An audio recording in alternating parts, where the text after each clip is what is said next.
안녕하십니까. 사랑과 기쁨과 희망을 드리는 사이콜TV입니다. 자, 이번 파트는 물의 평형, 탄소의 순환, 그 다음에 질소의 순환은 여러분들 넘어갈게요. 왜 그러냐면 질소의 순환은 요즘 융합과학 때는 굉장히 중요하게 나왔는데 통합과학에서는 그렇게 중요하게 다루지 않는 것 같아요. 그래서 질소의 순환은 여러분들 그냥 간략하게 그냥 거긴 정리하고요. 자, 일단 물의 평형부터 갈게요. 물의 평형이라는 건 여러분들 평형이라는 건 뭐냐면 잃은 양과 얻은 양이 같다라는 게 평형이에요. 아시겠죠? 그러니까 give and take인데 기부한 양만큼 테이크한다. 이렇게 해석하시면 돼요. 아시겠죠? 그래서 제가 가지고 있는 참조 교재를 통해서 이렇게 한번 정리를 해볼게요. 아시겠죠? 자, 참조 교재를 통해서 정리를 할게요. 여기는 직권이 있고요. 그 다음에 수권이 있고, 자, 볼게요. 직권이 있고, 그 다음에 기권이 있고요. 수권이 있고, 오케이. 이렇게 돼 있고요. 그 다음에, 이렇게 돼 있네요. 자, 그래 놓고, 자, 증발해서 대기 중으로 간대요. 증발해서 대기 중으로 가는 양이 여기 나와 있는 대로 적을게요. 320이고요. 자, 그 다음에 기권에서 강수로 내려오는 강수라는 건 비가 내린다는 거죠. 비가 내려서 수권으로 가는 게 284. 그 다음에요, 지표에서 유출되는 게 36. 그러니까 육지에서 수권으로 가는 게 36. 오케이. 36. 이렇게 돼 있고요. 그 다음에 대기 중에서 강수로 가는 게 96. 자, 대기 중에서 직권의 강수로 가는 게 96. 이렇게 돼 있고요. 자, 그 다음에 직권에서 대기권으로 증발해서 가는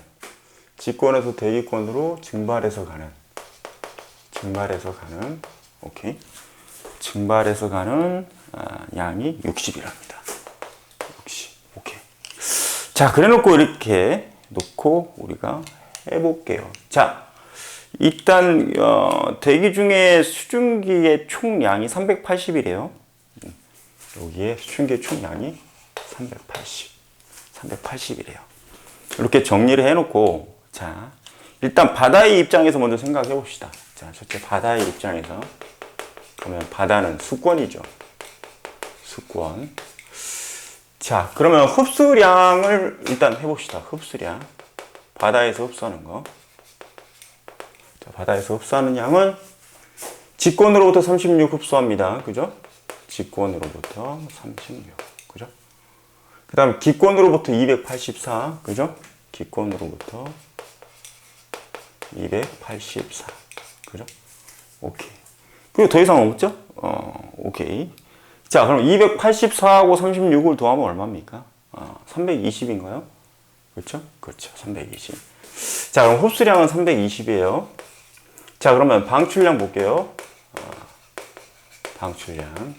유출, 유입, 이렇게 표현하기도 합니다. 그럼 방출량은 수권에서 기권으로 320 됐네? 그러니까 뭐야? 같죠?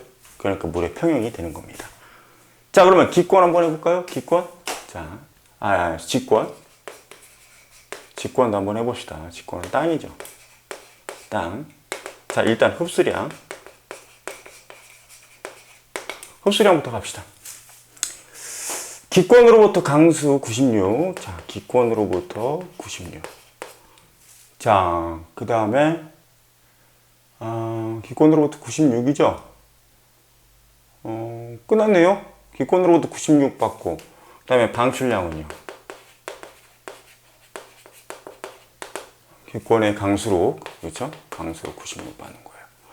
자, 방출은 직권에서 기권으로 증발. 자, 그럼 증발이 60이에요. 그죠? 그 다음에 직권에서부터 수권으로 유출. 바다로 빠져나가는 물이 있죠? 자, 수권으로 빠져나가는, 그러니까 유출이죠, 유출. 이거는 지표에서 유출, 지표면에서 유출되는 거. 이게 36이네요. 그럼 이거 둘이 더하면 96이잖아요. 그죠? 똑같네. 그죠? 오케이. 똑같아요. 자, 그 다음에 이제 마지막 대기 한번 해볼까요? 기권. 자, 기권, 대기. 자, 흡수량 갑니다. 자, 흡수량 갈 거예요.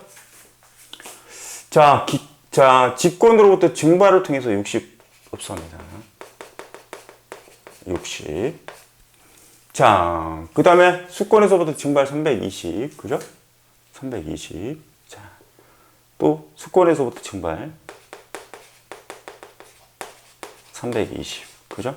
그럼 얘네 둘이 더하면 380이죠? 그러네요. 380. 오케이. 자, 그러면 방출량도 해봅시다. 자, 방출량 어떻게 되죠? 기권에서의 방출량이니까, 자, 직권으로 보내는 강수 96. 자, 강수 96. 자, 그 다음에 뭐예요? 수권으로 보내는 강수이네요. 수권으로 보내는 강수. 얼마인가요? 284인가요? 자, 이거 둘이 더하면 380 됐네. 같네요. 그죠? 오케이. 요것만 파악해 주시면 돼요. 여기서 분명히 블렁크 처리해서 낼 수도 있으니까. 알겠죠? 그것만 잘 고민하시면 되겠다. 자, 탄수의 순환 같은 경우는요. 탄수의 순환 같은 경우는 여러분들 중요한 게 하나 있습니다. 탄수의 순환 같은 경우는 존재 형태가 중요해요. 존재 형태가 매우 중요합니다. 그래서 여러분들이 이 존재 형태만 파악하고 계시면 이 탄수의 순환 같은 경우는 그리 어렵지가 않아요. 아시겠죠? 오케이. 그래서 기권에서는요, 보세요. 자, 기권에서는 이산화탄소 CO2, 그 다음에 메테인, 이러한 형태로 존재합니다. 그래서 CO2라는 건 여러분들 화산활동에서도 생기지만, 화산활동, 봐요. 뭐 화산활동에 의해서도 생기고, 그 다음에 호흡 등등. 호흡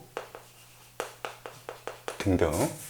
이런 걸 통해서 온다라는 얘기고요. CH4는 메테인이죠. 메테인은요, 주로 화산활동을 통해서 대기로 유입됩니다. 여기 또 연소도 있죠, 연소. 오케이. 화석연료의 연소 같은 것들. 오케이. 이렇게 정리하시면 되고요. 자, 그 다음에 직권에서는요, 보세요. 직권에서는 탄산칼슘, 석회암, CaCO3, 탄산칼슘이에요.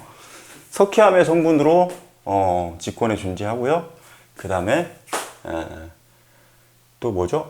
화석연료,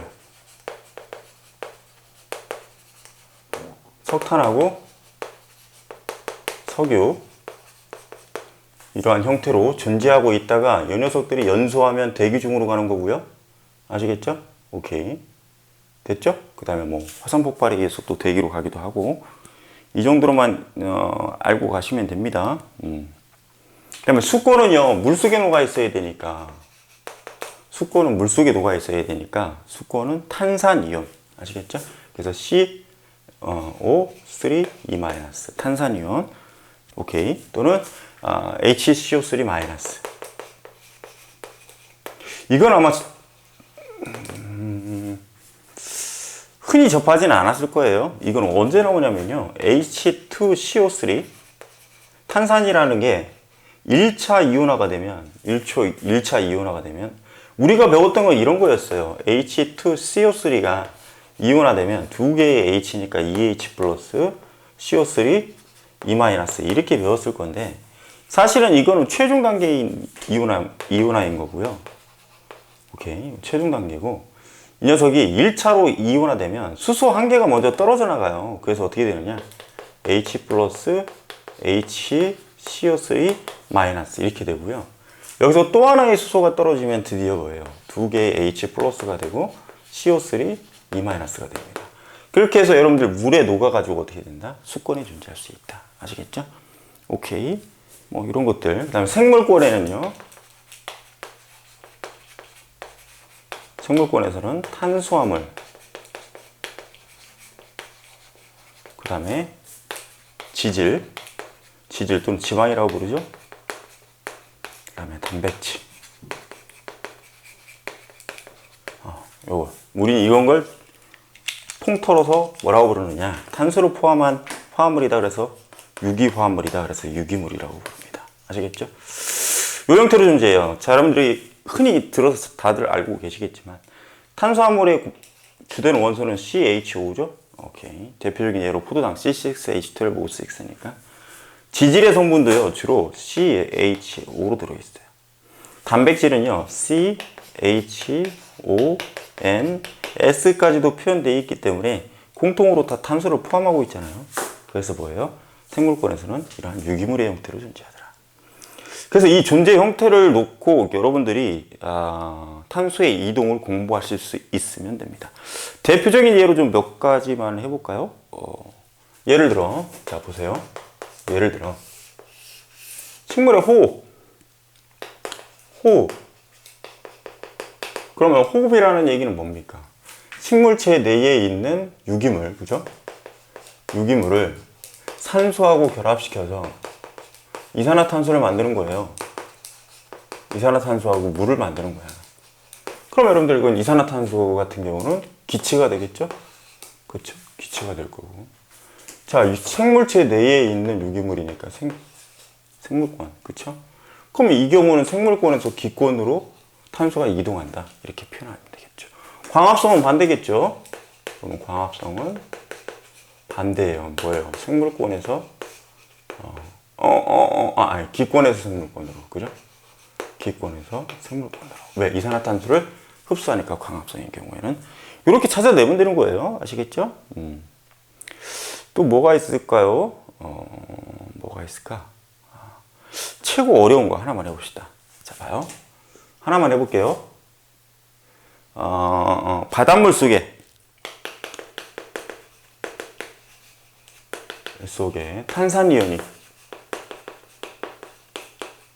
탄산이온이, 그럼 여기서 말하는 탄산은 CO3 E-, 그죠? 탄산이온이, 오케이, 석회암이 되어 석회암으로 침전된다. 그럼 여러분들 여기서 말하는 석회암은 요거잖아요. 뭐예요? CaCO3, 그죠? 그죠? 그러니까 칼슘 이온이 육지의 성분인데 육지의 성분이 바닷물로 유입되면서 바닷속에 녹아있던 CO3 E-랑 결합해서 탄산칼슘이 되고 석회암이 되는 거예요. 그럼 이 경우는 어떻게 됩니까? 처음에는 수권에 있었죠. 이게 중요하다니까. 수권에 있었죠. 그럼 이거는 뭐예요? 직권의 성분이잖아요. 그죠? 그럼 이거는 수권에서 어디로 이동했다? 탄소가 직권으로 이동했다. 이렇게 하시면 돼요. 자, 나머지 건 여러분들이 정리하시고 안 되는 것 저한테 질문하는 걸로. 자, 그 다음 넘어갈게요. 참, 질소순환. 질소순환 하는 학교도 있을 테니까 간략하게만 정리하고 갑시다. 질소순환. 자, 질소는 여러분들 N2입니다. N2. 근데 이거 삼중결합이잖아요. 그죠? 자, 여러분들 질소는 대기 중에 70% 이상 차지하고 있어. 굉장히 많은 양이야. 많은 양. 근데 중요한 건 뭐냐면 질소는 생명 시스템에도 제가 설명드렸겠지만 단백질이 매우 중요한 원소입니다. 따라서 이 질소가 생물권까지 들어와야 돼. 그래야 뭐 단백질을 합성할 수 있기 때문에. 아시겠죠? 근데 대기 중에 있는 질소는 보세요. 삼중결합이기 때문에 요거를 끊기가 너무 어려워. 오케이. 왜? 많은 에너지를 투입해야 되니까. 아시겠죠? 그래서 요거를 직접적으로 끊기가 되게 어려워요. 근데 물론 이제 직접적으로 끊어지는 경우도 있어요. 아시겠죠? 직접적으로 끊어지는 경우도 있어. 그러나 그 경우는 흔치 않으니까. 알겠죠?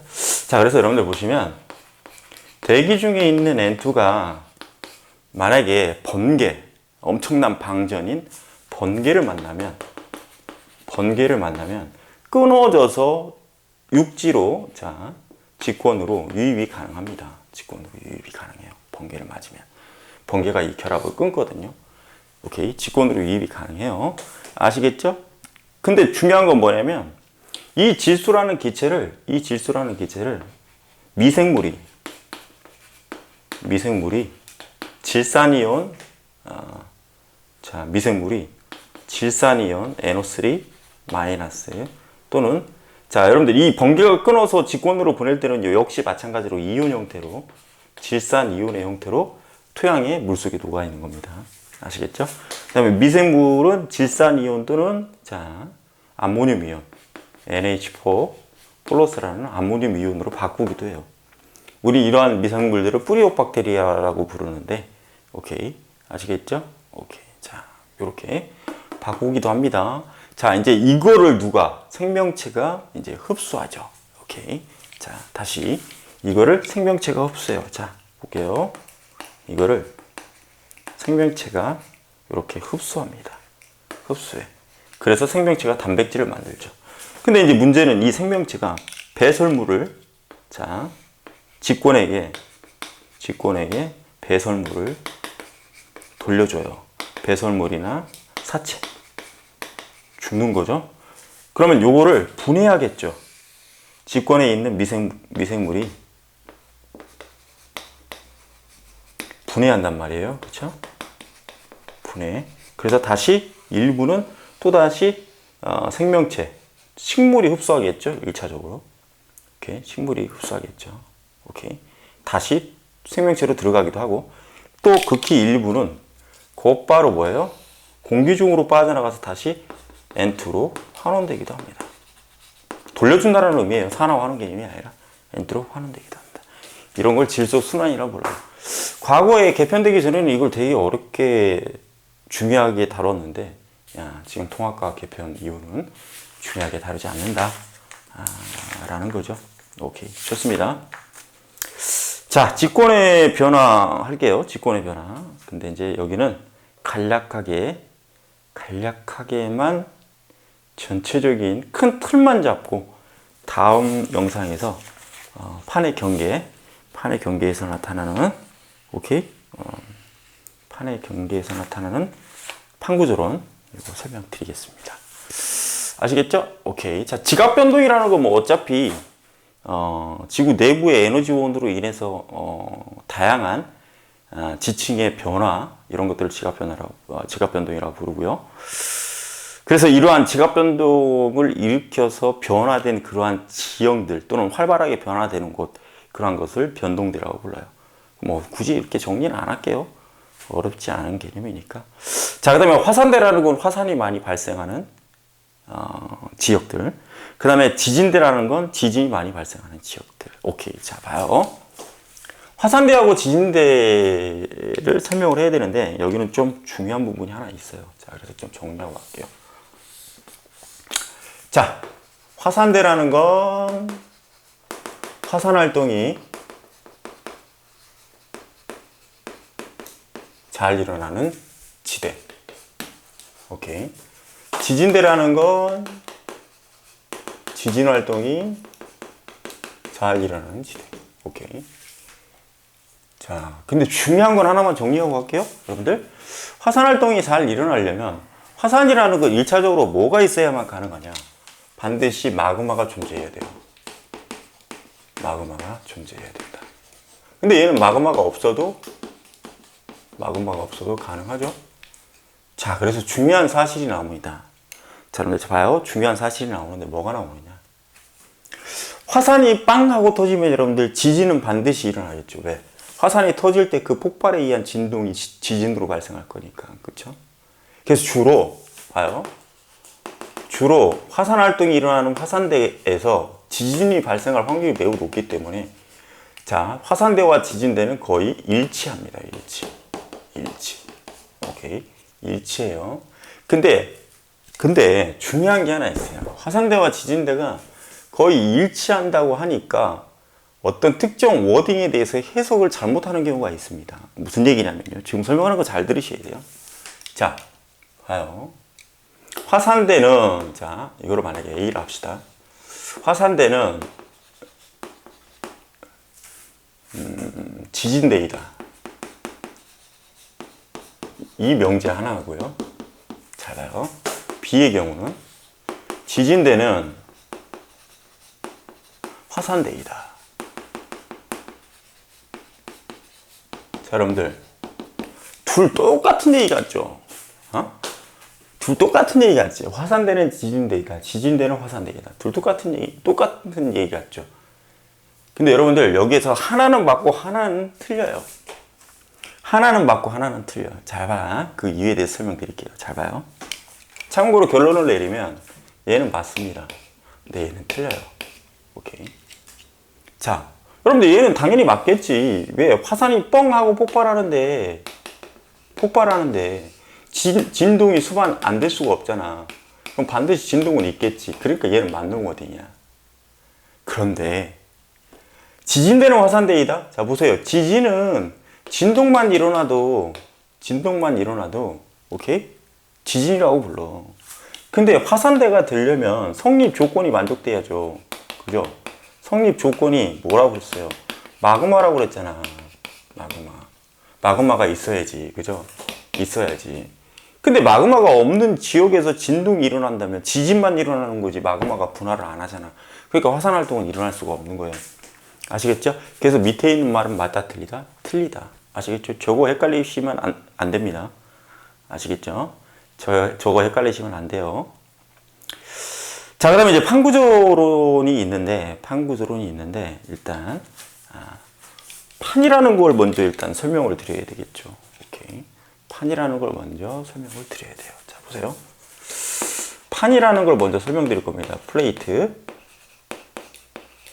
자, 판이라는 건 뭐냐면 지각과 플러스 멘틀인데 상부 멘틀.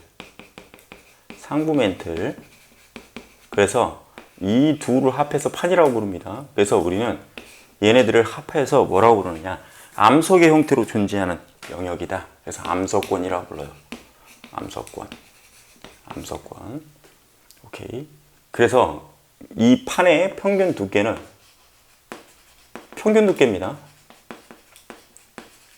두께는 약 100km. 오케이. 이렇게 되어 있습니다. 근데 판은요, 두 가지로 나눠져요. 대륙판이 있고요. 그 다음에 해양판이 있습니다. 해양판이 있어. 근데 우리가 앞전에 강의에서도 설명드렸지만, 대륙 지각 같은 경우는 여러분들 판의 두께가 두꺼워요. 그래서 그림을 이렇게 그려드리면, 대륙 지각과 해양 지각이 이렇게 그려지겠죠? 자, 그러면 이게 지각이고, 상부 멘틀의 영역을 포함한다고 그랬으니까, 일부 또 그려줘야죠, 이렇게. 그죠? 그래서 보통 여기를 우리는 판이라고 부른다. 판. 플레이트. 판이라고 부른다. 아시겠죠? 판. 그래서 그러면 대륙 쪽에 있는 판이니까 얘는 뭐예요? 대륙판. 오케이. 해양 쪽에 있는 판은 뭐예요? 해양판. 오케이. 됐어요. 자, 근데 여기서 중요한 게 하나 있습니다. 제가 분명히 이거 대륙지각, 해양지각 설명할 때 굉장히 중요하다고 얘기했는데, 얘네들은 철과 마그네슘이 많다고 그랬잖아요. 그죠? 그래서 얘네들은 밀도가 크다. 이게 매우 중요하다. 무겁다. 아시겠죠? 얘네들은 밀도가 작다. 그래서 얘네들은 가볍다. 그래서 이제 다양한 구조가 나타나요, 나중에. 이거는 본격적으로 다음 강의에서 찍을 거고요. 자, 그 다음에 이제 봐요. 하나만 더 정리하고 갑시다. 그럼 이 밑에는 뭐냐? 유동성 고체 물질로 채워져 있어요. 유동성 고체 물질. 고체는 고체인데 유동성이 있어. 흔히 얘기해서 우리가 젤 상태라고 생각하시면 돼. 헤어젤 저도 많이 바르는데, 헤어젤은 여러분들 흔들면 흔들리잖아. 그러니까 뭐냐면 헤어젤은 고체는 고체야. 흐르지는 않으니까. 하지만 얘네들이 움직일 수는 있죠. 그러한 상태예요. 아시겠죠? 그래서 방사성 동위 원소가 붕괴된 에너지를 사용해서 이 유동성 고체를 만들 수 있는데, 얘네들은 대류가 가능합니다. 밑으로 갈수록 뜨거워요. 고온이야. 그러니까 고온이면 어떻게 된다 그랬어? 항상 뜨거우면 가볍죠? 그러니까 상승. 올라가서 식으면 무거우니까 떨어져. 그러니까 대류가 가능해. 그래서 대류가 가능한 녀석들인데 얘네들을 부들부들 연약하다. 그래서 우리는 뭐라고 부른다? 연약권이라고 부른다. 그럼 연약권에서는 뭐가 가능하다? 자, 멘틀에 대류가 가능하다. 오케이. 멘틀에 대류가 가능하다. 그럼 볼게요. 기왕이 이제 여기까지 나왔으니까 이것까지만 정리하고 갑시다. 어떤 특정한 판이 있어요? 볼게요. 쉣. 죄송합니다. 어떤 특정한 판이 있는데 멘틀의 대류가 이렇게 상승하는 곳 이렇게 생각해 봅시다. 상승하는 곳. 그럼 여기서는 상승해서 어떻게 됩니까? 서로가 부딪혀서 얘는 이쪽으로, 얘는 이쪽으로 가겠죠? 그러면 여기 A라는 지역에서는 양쪽으로 당기는 힘을 받아요. 무슨 힘을 받는다고요? 당기는 힘. 자, 당기는 힘. 그래서 우린 이러한 힘을 텐션, 장력이라고 부릅니다. 장력이라고 불러요. 하나만 더 정리하고 갈게요. 그러면 B라는 영역이 있다 칩시다. 그러면 멘틀의 대류가 하강한다 쳐요. 이렇게 하강한다. 이건 상승이었죠? 상승일 때는 장력입니다. 아시겠죠? 하강이죠, 이거는? 그럼 하강하기 위해서는 공급받아야 되잖아요, 이렇게. 그죠? 공급받아야죠. 그럼 B에서 작용하는 힘은 뭐냐? 횡압력이라고 부릅니다. 횡압력. 미는 힘. 이것도 알고 가셔야 돼요. 횡압력. 하강하는 곳에서는 횡압력을 받는다. 아시겠죠? 오케이. 이 정도로 정리하고요. 이제 판의 구조까지 다 정리했으니까. 그 다음에 판이 이동하는 힘은 연약권에서부터 멘틀의 대류. 그래서 멘틀이 상승하는 곳 양쪽에서 한번 당기고 하강하는 곳 양쪽에서 밀고. 아시겠죠? 자, 전반적인 특징은 다음 강의에서 찍도록 하겠습니다. 감사합니다. 항상 사이클TV는 여러분들을 위해서 최선을 다하는 사이클TV가 되도록 열심히 노력하겠습니다. 감사합니다. 지금까지 사랑과 기쁨과 희망을 드리는 사이클이었습니다. 감사합니다, 여러분들.